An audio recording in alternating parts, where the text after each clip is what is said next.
Assalamualaikum warahmatullahi wabarakatuh. Saya Reni Kanti Widyasuti, NIM 21 akan menjelaskan tentang Commonwealth of Australia.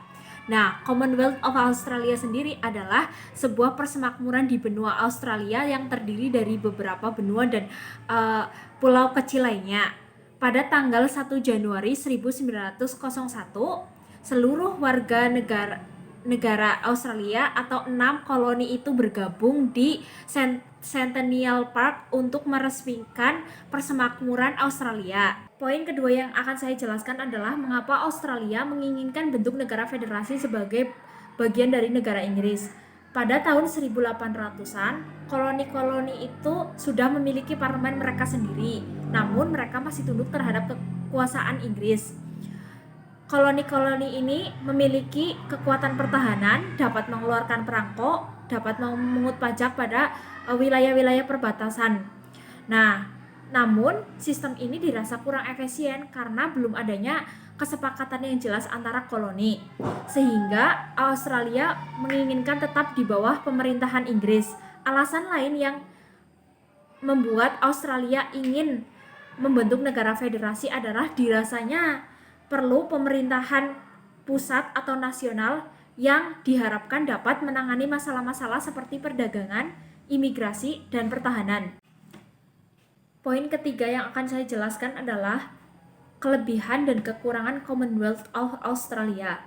Nah, kelebihan Commonwealth of Australia itu ada beberapa poin. Yang pertama, bagi masyarakat Australia sendiri, karena adanya keterlibatan dengan Inggris, maka warga negara Australia yang berlibur ke Inggris tidak memerlukan visa.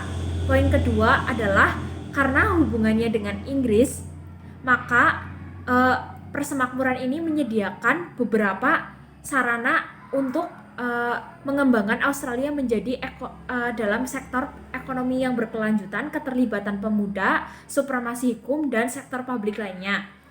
Yang ketiga, rakyat disorganisir di bawah pemerintahan negara-negara bagian, sehingga orang-orang yang tinggal di persemakmuran memiliki manfaat hidup dari negara bagian itu sendiri. Nah, kelemahan itu sendiri adalah kurangnya demokrasi, karena pemimpin Australia dipilih sendiri oleh Ratu Elizabeth.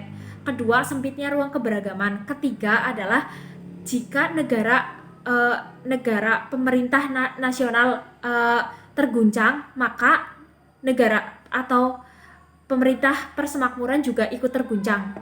Poin keempat yang akan saya jelaskan adalah kelebihan dan kelemahan bentuk negara federal.